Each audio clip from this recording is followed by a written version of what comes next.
Oke, terima kasih. Sebelum mulai kita berdoa dulu bersama.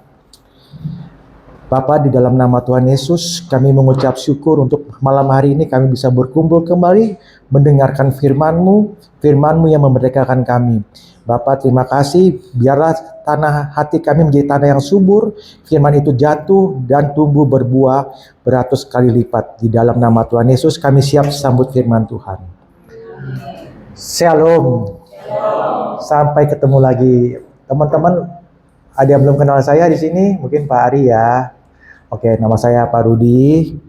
Ya, Ko Rudi lah. Pak Rudi terlalu tua kayaknya. Hari ini kita mau lanjut ke Disciple Evangelism 1 lesson 16 ya. Yaitu manfaat berbahasa roh. Mungkin yang kemarin belum datang, saya lihat dari modulnya itu tentang baptisan Holy Spirit ya. Oke, berarti ini lanjutannya. Nah, ciri khas salah satu orang-orang itu ditandai dibaptis oleh Roh Kudus, salah satunya ya, yang umum, tapi banyak juga, tapi yang ini umum terjadi yaitu mereka berbahasa roh, berbahasa lidah. Ya, tapi bahasa lidah ini kalau nggak penting, nggak mungkin Tuhan kasih ini gift, hadiah. Nah, banyak orang kalau diberikan hadiah, dia itu bisa menolak, bisa menerima kan? Tuhan itu Tuhan yang gentle, yang lembut, dia nggak maksa.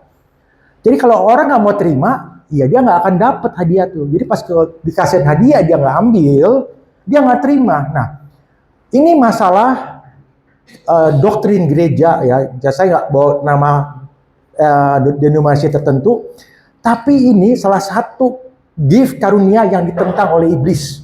Kenapa? Dia tahu ini berbahaya, makanya dia bilang, banyak denominasi beberapa gereja bilang itu bahasa roh itu dari iblis bahkan.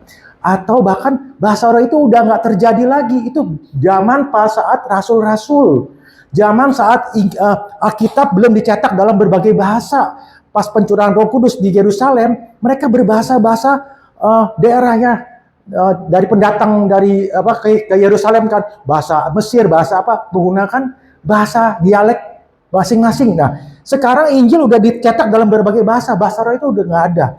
Itu yang membuat banyak orang, anak-anak Tuhan tidak menerima karunia ini. Ruginya apa? Ruginya gereja, tubuh Kristus. Dan iblis sangat takut dengan hal ini. Nah, saya mungkin dari teman-teman dari background yang denominasi tertentu, saya nggak menyerang itu ya. Saya mau ngomong bahas tentang firman Tuhan. Apa yang ada di Alkitab, saya mau terima itu semua. Jadi kalau saya diterima di Alkitab ada kesembuhan, karunia, saya mau terima. Karunia mujizat, saya mau terima semua hadiah itu. Saya nggak mau pilih-pilih. Karena saya tahu Bapa saya yang di sorga berikan saya itu yang terbaik. Ada di firman, berarti itu yang baik. Karena Bapa yang jahat aja di bumi ini tahu memberi yang baik. Apalagi Bapa kita yang di sorga. Nah, kalau ada di firman, berarti di Alkitab berarti itu baik dan saya mau ambil semuanya. Itu sikap saya ya, kembali kepada teman-teman semua. Kita langsung buka ayatnya ya. 1 Korintus 2 ayat 10 sampai 14. Ini fondasi awal saya kasih berikan. Karena apa? Kita ini manusia roh. Yang rohnya terputus saat Adam berdosa. Komunikasi kita bukan terputus, persekutuan kita dengan Allah. Allah masih berkomunikasi dengan Adam saat dia berdosa, bahkan dengan Kain waktu dia membunuh Habil, bahkan dengan siapa tuh? Keturunan Adam lah. Tuhan masih bicara dengan mereka, tapi tidak ada lagi aliran kuasa itu mengalir seperti kipas angin dicabut dari listrik. Masih muter nggak? Masih muter hidup, cuma udah nggak ada aliran kuasanya lagi. Roh kehidupan itu udah nggak ada. Makanya Adam nggak langsung mati saat berdosa. Tapi umurnya 900 sekian tahun baru mati. Seperti kipas angin, pasti cabut dari kabelnya, dia masih muter kan? Nah, seperti itulah manusia hidup. Nah, saat kita menerima Yesus sebagai Tuhan dan Juru selamat kita, roh kita dikembalikan berhubungan dengan Allah Bapa lagi. Karena kita manusia roh, kita berhubungan dengan Allah itu dengan roh. Nah, salah satu pintu masuk ke alam roh, bukan alam roh yang gaib yang tanda petik kuasa gelap ya. Alam Roh Kudus yaitu melalui kita berbahasa roh. Dahsyat nggak? Kita bisa masuk ke alam roh, spiritual realm itu yang tentang ada malaikat di situ, ada tata Allah, ada Yesus duduk di sebelah kanan tata Allah. Kita bisa masuk situ dengan pintu masuknya dengan mulai berbahasa roh, sehingga roh kita seperti generator, genset, mulai nyala, sehingga mulai ada powernya. Nah, itu secara analogi. Nah, kembali ke firman ya. 1 Korintus 2 ayat 10 sampai 14. Saya baca aja ya, karena waktunya kan 30 menit. Karena kepada kita Allah telah menyatakannya oleh roh, huruf besar ya, roh Allah nih, roh kudus. Sebab roh menyelidiki segala sesuatu, bahkan hal-hal yang tersembunyi dalam diri Allah. Ini roh Allah menyelidiki diri Allah kan. Siapa gerangan di antara manusia yang tahu apa yang terdapat di dalam diri manusia selain roh manusia? Roh kecil ini roh manusia. Roh manusia sendiri yang ada di dalam dia. Demikian pula lah tidak ada orang yang tahu apa yang terdapat di dalam diri Allah selain roh Allah. Kita tidak menerima roh dunia, tetapi roh yang berasal dari Allah, supaya kita tahu apa yang dikaruniakan Allah kepada kita. Dan karena kami menafsirkan hal-hal rohani kepada mereka yang mempunyai roh huruf besar, ini orang yang sudah lahir baru ya, punya roh kudus di dalamnya, kami berkata-kata tentang karunia-karunia Allah dengan perkataan yang bukan diajarkan kepada kami oleh hikmat manusia, tetapi oleh roh huruf besar. Tetapi manusia duniawi ini manusia duniawi ini manusia yang belum lahir baru. Manusia yang tidak menerima Yesus sebagai Tuhan dan Juru Selamatnya. Tetapi manusia duniawi tidak menerima apa yang berasal dari roh Allah. Karena itu baginya adalah suatu kebodohan dan ia tidak dapat memahaminya. Sebab hal itu hanya dapat dinilai secara rohani. Jadi saat orang belum lahir baru, dia nggak bisa mengerti hal-hal yang rohani. Karunia roh lah, Tuhan bicara lah, prophesy, firman Tuhan tuh sepertinya susah dimengerti. Teman-teman gitu nggak? Dulu, walaupun ke gereja tiap hari, tiap minggu rajin ibadah, tapi belum mengalami secara pribadi perjumpaan dengan Yesus, menerima Yesus sebagai Tuhan dan Juru Selamat. Kita kan lahir dari keluarga Kristen kebanyakan, tapi perjumpaan pribadi itu kapan kita nggak tahu. Nah, nanti kalau kita yang ada di sini, kayaknya aku belum nih, sehingga aku belum mengerti hal-hal yang rohani. Nah, sama kayak aku juga dulu. Aku diajak ibadah, ada yang nangis, di jamaah Tuhan tuh, nangis di jamaah Tuhan. Wah, lu terlalu fanatik orang Kristen. Jadi saya itu lihat itu aneh, orang bisa nangis ibadah, padahal dia ngalamin sukacita, ngalamin kebaikan Tuhan. Nggak ngalamin saya, sampai suatu titik saya ngalamin itu sendiri. Nah, situ panjang ceritanya. Saya baru tahu, oh ini loh, saat saya butuh Yesus. Saya ada satu titik di mana saya mengaku sebagai orang yang sangat berdosa. Saya butuh Yesus yang mengampuni dosa saya. Saya terima Dia. Hari itu roh saya diperbarui dan saya mulai mengalami kasih Tuhan. Saya jatuh cinta sama Yesus. Saya lihat WA Yesus setiap hari lewat firman. Dia ngomong apa sih? Nah, itu dia. Nah, kalau kalian belum mengalami itu, kalian belum lahir baru sebenarnya tanda-tandanya. Berubah. Keinginannya tuh mau cari hal-hal yang rohani. Dulu mah, ngapain sih lu terlalu fanatik? Sekarang kok gue jadi yang fanatik ya? Nah, tapi dulu saya nggak dapat pengajaran yang apa sih? Yang benar, bagaimana menyampaikannya. Karena banyak orang tuh nggak dimuridkan. Sehingga mereka tuh menyampaikan apa yang merasa dia. Tidak berdasarkan firman Tuhan. Puji Tuhan, kita di sini dimuridkan. Jadi kita tahu bagaimana menyampaikan cara kebaikan Tuhan. Bukan Tuhan yang mau menghakimi kamu karena dosamu. Tapi Dia mau mati buat dosamu. Supaya kamu nggak ngalamin hukuman. Nah, itu kan tidak bisa disampaikan. Dulu kita tahu kalau kita jahat ke neraka, baik ke surga. Itu apa beda dengan agama? Bukan Injil. Agama semua gitu loh. Kita terjebak di agama Kristen dulu. Kita nggak pernah dengar Injil di gereja. Mungkin pendetanya campur-campur Injil dan agama, peraturan manusia. Nah, oke, kita lanjut ke situnya. Nah, jadi saat kita setelah lahir baru, nah kita perlu mengundang Roh Kudus memenuhi kita. Minggu lalu ya, baptisan Roh Kudus kan. Nah, tandanya salah satunya berbahasa roh yang paling umum. Nah, bahasa roh itu penting nggak sih? Saya bilang sangat penting menurut saya. Manfaat bahasa roh mungkin banyak, tapi saya rangkum nih yang saya dapat dari firman Tuhan. Saya ada berapa? Ada 4 sampai 5 manfaat bahasa roh. Satu, manfaat bahasa roh itu mengetahui hal-hal yang misteri, rahasia. Ayatnya di mana? 1 Korintus 14 ayat 2. Oke, saya baca ya. Siapa yang berkata-kata dengan bahasa roh, tidak berkata-kata kepada manusia, tetapi kepada Allah. Sebab tidak ada seorang pun yang mengerti bahasanya, oleh roh ia mengucapkan hal-hal yang rahasia. Kadang-kadang kalau kita mulai pertama kali berbahasa roh, kayaknya aneh nih, jangan-jangan bukan dari Tuhan nih. Gue stop, nah itu. Karena kita pun nggak ngerti. Tapi roh kita berhubungan dengan roh Tuhan, dia ngerti. Ingat nggak di perjanjian lama, Daniel berdoa, dalam waktu berapa menit, doa jawaban disampaikan. Datang malaikat Gabriel. Daniel, sejak kamu berdoa, doamu dijawab. Jebret. Dalam menit, malaikat. Jadi, jawaban doa itu, di alam roh itu ada yang bawa malaikat. Ada tatanan di alam roh itu. Ada suatu kerajaan, yaitu kerajaan yang rajanya Yesus kan. Nah, tapi pas Daniel berdoa lagi, 21 hari kali baca Daniel 9 pas saya lupa ya. Kita baca ya di rumah.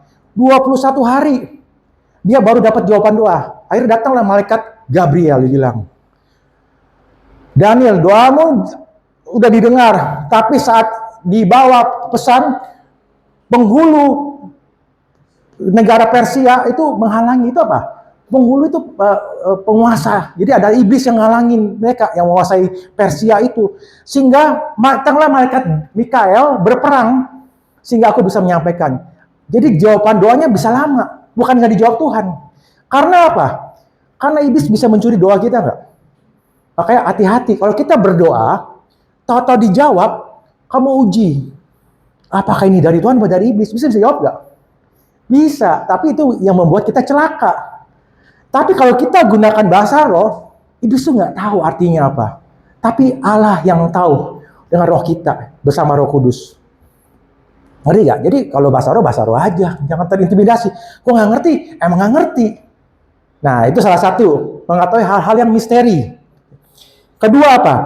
Membangun diri. Membangun manusia roh. Ayatnya 1 Korintus 14 ayat 4. Siapa yang berkata-kata dengan bahasa roh, ia membangun dirinya sendiri. Tetapi siapa yang bernubuat, ia membangun jemaat. Kalau bernubuat, kan jemaat yang dibangun. Tuhan tahu hal-hal yang akan datang. Kalau bahasa roh, membangun diri sendiri. Nah, nanti saya jelaskan kapan bahasa roh itu digunakan. Khususnya nanti di tempat kita lagi pribadi dengan Tuhan, bukan di acara ibadah yang orang-orang belum lahir baru. Jadi nanti ada caranya. Tapi itu membangun diri kita. Contohnya apa? Yudas, ayatnya ada satu lagi menunggu. Yudas 1 ayat 20. Yudas ini bukan Yudas pengkhianat Yesus ya, yang orang sekitar Yudas. Ini Yudas saudara Yesus. Ya. Yudas 1 ayat 20. Akan tetapi kamu saudara-saudaraku yang kekasih, bangunlah dirimu sendiri di atas dasar imanmu yang paling suci dan berdoalah dalam Roh Kudus. Itu dia. Jadi mungkin aja kita mengalami tekanan dalam kehidupan kita yang mengalami dunia sudah jatuh ini. Ada musibah, ada sakit penyakit, ada virus, ada orang yang jahat karena udah jatuh dalam dosa. Kita mengalami tekanan. Kita bisa loh berbahasa roh. Berbahasa roh aja sampai ada satu damai sejahtera, sampai satu dapat impresi, kamu dapat apa dari Tuhan. Itu bisa membangun roh kita supaya roh kita jangan lemah. Kayak Smith Wigglesworth. Dia tahu nggak Smith Wigglesworth siapa?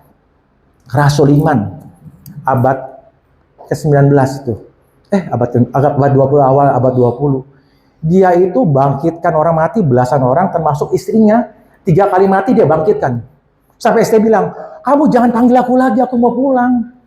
Karena imannya kenapa? Dia bilang, kalau hari ini aku nggak bisa bangunkan rohku, aku yang bangunkan dia.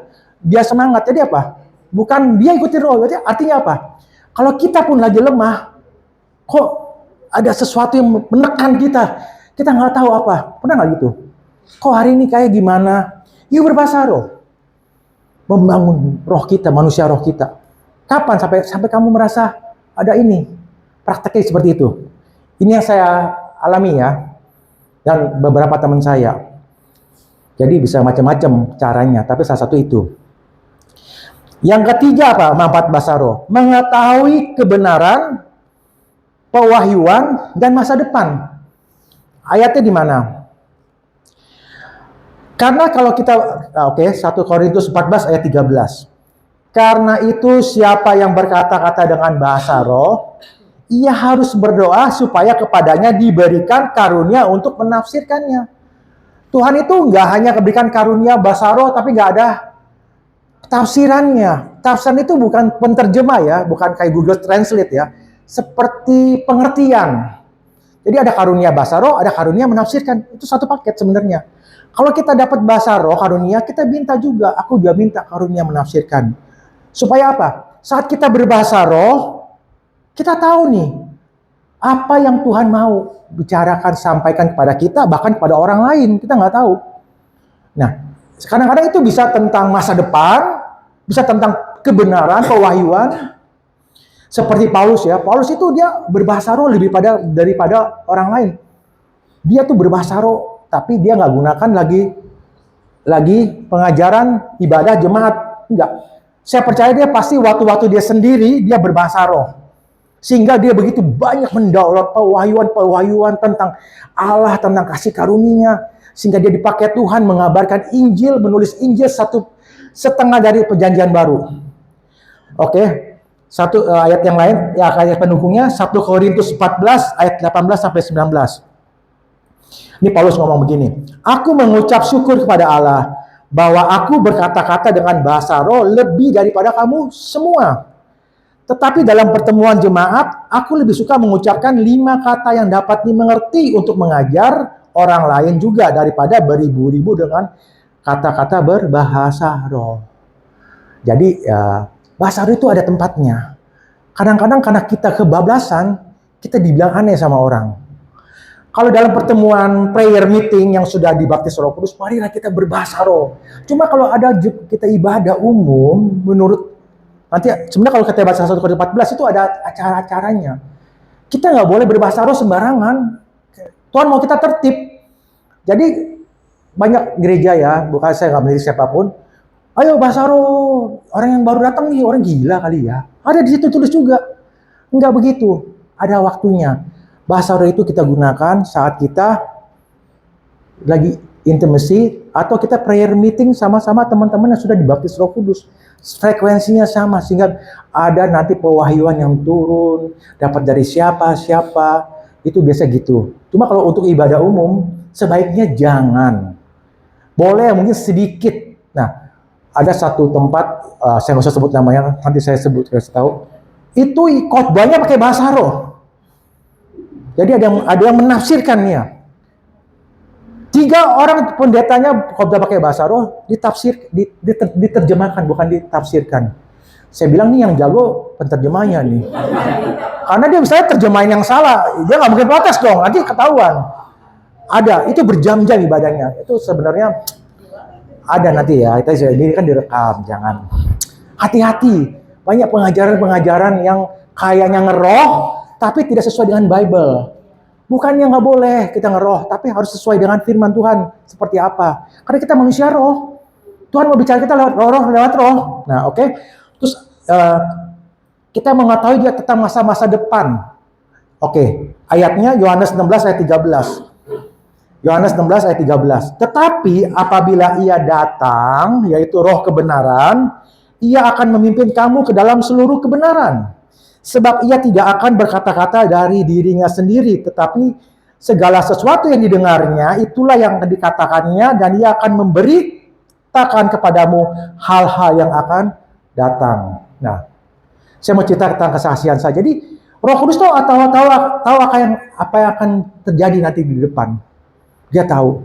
Nah, pasti kalau kita sudah dipenuhi Roh Kudus, kalau ada sesuatu yang buruk, pasti Roh Kudus sudah kasih sinyal. Cuma kadang-kadang kita nggak ngeh.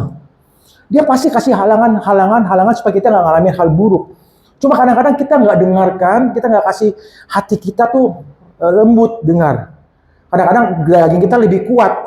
Gue mau ini. Nah, saya tuh kalau saya seneng naik motor kemana-mana di Jakarta. Walaupun saya punya mobil, enak, nggak macet.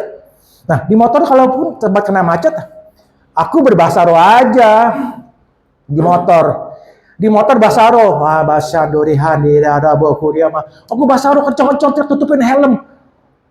Kadang-kadang aku ngalamin hadirat Tuhan di motor. Nah, suatu saat nih di daerah Sunter, mau ke Sunter, naik jembatan layang. Hujan awannya gelap banget. Hujannya turun di tengah-tengah, hujannya mendadak. Itu lagi tanjakan, nggak ada tempat berhentian, semua motor ngebut. Tapi Ai di dalam bilang, Rudi, minggir ke kanan, bukan ke kiri, ke kanan. Saya ke kanan. Karena di depan itu pada ngebut, di depan ada truk bawa aqua. Karena aquanya licin, dia tergelincir, aquanya jatuh, orang yang ngebut itu nabrak gitu, aqua pada jatuh. Parah sekali. Lagi ngebut orang takut hujan. Itu pada jatuh, aquanya jatuh, orang pada naik motor itu jatuh semua. Cuma Ai enggak. Karena aku dapat impresi kuat, karena aku lagi berbahasa roh saat itu. Nah, untuk kehidupan pribadi ya, aku dulu dengan my wife sebelum menikah, pas papanya sakit parah, dia nangis kan, aduh Tuhan gimana nih kalau papa my wife Yul itu kenapa-napa, kita nggak jadi nikah. Iya dong. Kayak mau potong itu, aku bahasa dalam hati orang bang. Dalam hati pun boleh, cuma kita connect dengan iman. Tahu-tahu Tuhan kasih lihat, papanya pakai jas warna biru, bawa Yul kasih saya. Saya bilang, Yul, papa lu tenang aja, papa nggak apa-apa. Kita hadir pernikahan dia bilang, mau lu tanya. Kocok lu. Tapi saya sampaikan, saya juga ngomong itu sebenarnya buat menghibur dia. Tapi itu saya declare. Hati-hati dengan perkataan kita. Kita harus declare yang baik. Nah, singkat cerita papanya dengan cara yang ajaib sembuh. Kita nikah. Kita kan second married ya. Nikah dengan intimate wedding. Nggak undang banyak orang. Sewa hotel kamar. Aku udah gak ada apa-apa. Terus mama tanya, wakili koko saya dong, koko saya mewakilkan saya. Koko kamu pakai jas apa pakai batik? Pakai batik ternyata. Udah, papa pakai batik aja ya. Artinya nggak pakai jas. Oh ya udah, berarti imajinasi saya yang saya lihat di dalam batin itu hanya imajinasi lah ya. Penting bodo amat, penting gue kawin lah, gue pikir. Penting jadi kawin mau itu dari Tuhan ya. Nah, tapi anaknya Yul kan ada cewek satu, dulu kan kita kan dia bawa anak 3, saya 1. Bilang, bawa aja jas, takutnya dingin. Saya nggak tahu, ternyata pas masuk ke dalam ruangan itu, Yul dibawain papanya pakai jas, seperti apa yang saya lihat beberapa bulan yang lalu. Jasnya sama, mukanya sama. Artinya apa? Tuhan tahu masa depan. Nah, gitu. Jadi luar biasa lah. Jangan ragukan gift yang Tuhan kasih gratis. Cuma kata kayak males ya, karena saya bilang, saya ngomong istri saya, kayak kita udah jarang bahasa roh loh. Kita harus bangkitkan lagi. Oh iya, karena kita terlalu sibuk kan. Ya oke. Kita suka lupa, saling ingatkan. Oke. Yang keempat, supaya jiwa kita rest, damai. Ada damai sejahtera Tuhan. Nah, 1 Korintus masih 1 Korintus 14 ini tentang bahasa roh semua dibahas ya. Dalam hukum Taurat ada tertulis oleh orang-orang yang mempunyai bahasa lain dan oleh mulut orang-orang asing, aku akan berbicara pada bangsa ini, namun mereka tidak akan mendengar aku firman Tuhan. Itu ada tanda bintangnya. Kalau kita klik di Alkitab TB, itu akan keluar ke Yesaya 28 ayat 11 sampai 12. Jadi itu referensi. Paulus tuh selalu mengutip perjanjian lama. Mengutip bahwa perjanjian lama itu telah menubuatkan seperti ini. Dia bilang apa nih? Yesaya 28 ayat 11 sampai 12. Sungguh oleh orang-orang yang berlogat ganjil, berbahasa yang aneh gitu kan, berlogat ganjil kan, dan orang-orang yang berbahasa asing akan berbicara kepada bangsa ini. Dia yang telah berfirman kepada mereka, inilah tempat perhentian. Berilah perhentian kepada orang-orang yang lelah. Inilah tempat peristirahatan. Tetapi mereka tidak mau mendengarkan. Paulus mengutip ini di konteksnya ke bahasa roh. Artinya apa? Bahasa roh itu tempat kita beristirahat. Rest jiwa kita. Kayak saya bilang, ada tekanan gue bahasa roh lah. Cuma kayak jangan kena logika kita, aduh, katanya sesat, katanya ini aneh nih. Biarin aja. Tapi kalau kamu sering aktifkan bahasa roh bangun roh manusia roh kamu tahu ada satu nanti pewahyuan, kebenaran, penghiburan yang dari Tuhan. Nah itu, jadi tempat kita untuk rest. Rest itu tempat istirahat. Oke, dikasih tanda 5 menit. Kita mau habis nih. Yang terakhir, berdoa sesuai dengan kehendak Allah. Jadi berbahasa roh itu bisa membantu kita berdoa dengan sesuai kehendak Allah. Kadang-kadang kalau kita berdoa, apalagi kita pernah nggak doa apa sih? Doa semalaman ya. Ada semalam suntuk, semalaman. Itu doa ini. Paling setengah jam maksimal lah. Nggak nyampe, udah habis tuh doanya kalau pakai bahasa logika kita. Doa untuk bangsa, untuk negara, untuk pemimpin, untuk anak, untuk siapa. Habis. Cuma kalau kita pakai bahasa roh itu nggak habis-habis. Aku berjam-jam naik motor, bahasa roh aja. Emang gue pikirin, tapi aku juga campur juga dengan teringat nih, aku doanya pakai bahasa manusia. Ya, Roma 8 ayat 26 sampai 27 ayatnya. Demikian juga roh membantu kita dalam kelemahan. Sebab kita tidak tahu bagaimana sebenarnya harus berdoa. Tetapi roh sendiri, ini roh besar ya, berdoa untuk kita kepada Allah dengan keluhan-keluhan tidak terucapkan. Dan Allah yang menyelidiki hati nurani mengetahui maksud roh itu, yaitu bahwa ia sesuai dengan kehendak Allah berdoa untuk orang-orang kudus. Jadi yang tahu tuh roh kudus. Doa yang sesuai kehendak Allah apa? Doa dalam bahasa roh. Dulu saya kalau pas udah lahir baru, kok pagi-pagi jam 2, jam 3 bangun, kok seger ya? Ngapain? Lapar enggak? Apa enggak? Saya nggak tahu, tidur lagi susah. Harusnya saya berdoa saat itu. Nah, kalau saya sudah tahu, kalau saya bangun pagi-pagi, saya akan bangun lagi tidur nih, berdoa. Karena saya percaya ada saudara saya, orang-orang kudus di wilayah bagian manapun saya nggak tahu, mungkin lagi di Anyaya, di Suriah, lagi mau dipenggal. Tuhan bangunkan anak-anaknya berdoa. Kita berdoa apa yang ngerti kan? Bahasa roh aja, sampai kita capek, sampai kita ngantuk, tidur lagi. Nah, itu banyak sekali kesaksian bagaimana orang-orang yang mau celaka, ibunya berdoa. Ibunya nggak tahu apa. Tapi pas jam yang sama, dia terluput dari celaka. Itu banyak kesaksian. Nah, tahu nggak? Tuhan pas menciptakan kejadian, menciptakan bulan, bintang, tumbuh-tumbuhan, dia berfirman kepada bumi, jadilah terang, jadilah ini. Tapi pas manusia sudah dijadikan, dia nggak berfirman lagi untuk kepada benda itu. Tapi dia suruh Adam dan Hawa, Adam yang berkata, Tuhan itu perlu partner yaitu kita di bumi ini. Karena bumi ini diberikan kepada manusia untuk berkuasa. Coba di Mazmur 11 ayat 115 ayat 16 ya. Coba lihat. Saya nggak ada di sini, coba. Benar nggak? Mazmur 115 ayat 16.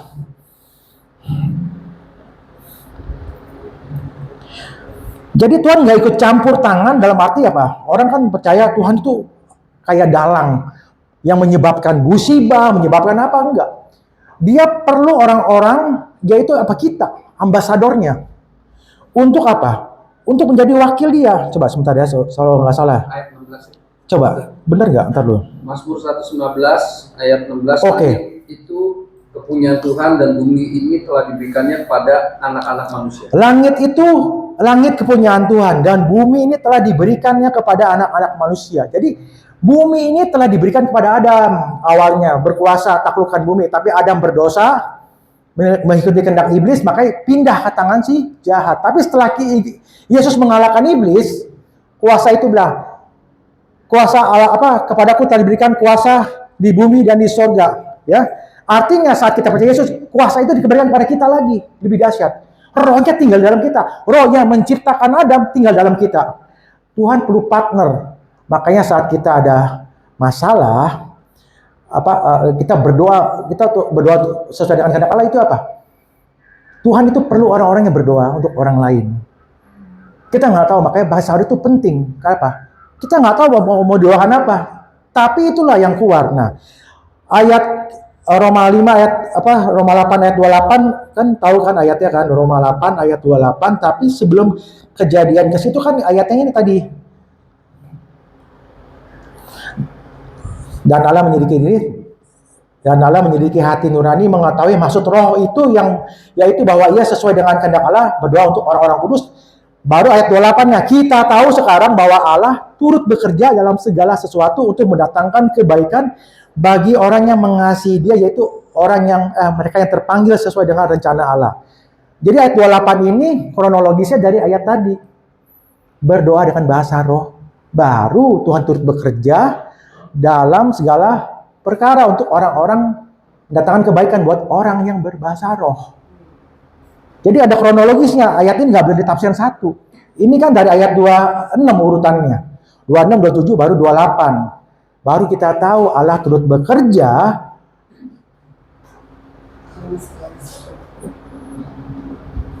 mendatangkan kebaikan, salah sesuatu mendatangkan kebaikan bagi mereka yang mengasihi Dia, yaitu mereka yang terpanggil sesuai dengan rencana Allah. Jadi kita tahu hal buruk bukan dari Tuhan, tapi saat kita mengalami hal buruk, Tuhan mengubah jadi hal yang baik.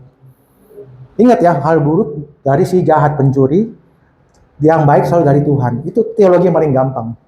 Bahasa roh dari Tuhan, bukan dari iblis. Jadi pakailah sesuai yang kamu mau dapat, seberapa kamu ambil, tergantung kamu. Kamu semakin banyak pakai, semakin sering pakai, kamu semakin banyak manfaatnya.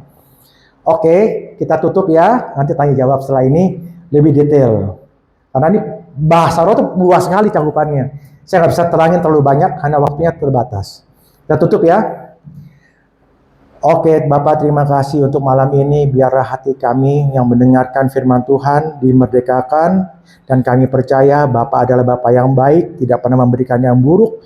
Kami percaya karunia-karunia rohani, khususnya bahasa roh ada daripadamu Bapak. Dan kami mau pakai bahasa roh ini untuk menjadikan gaya hidup kami. Di dalam nama Tuhan Yesus kami sudah mengucap syukur dan berdoa. Amin.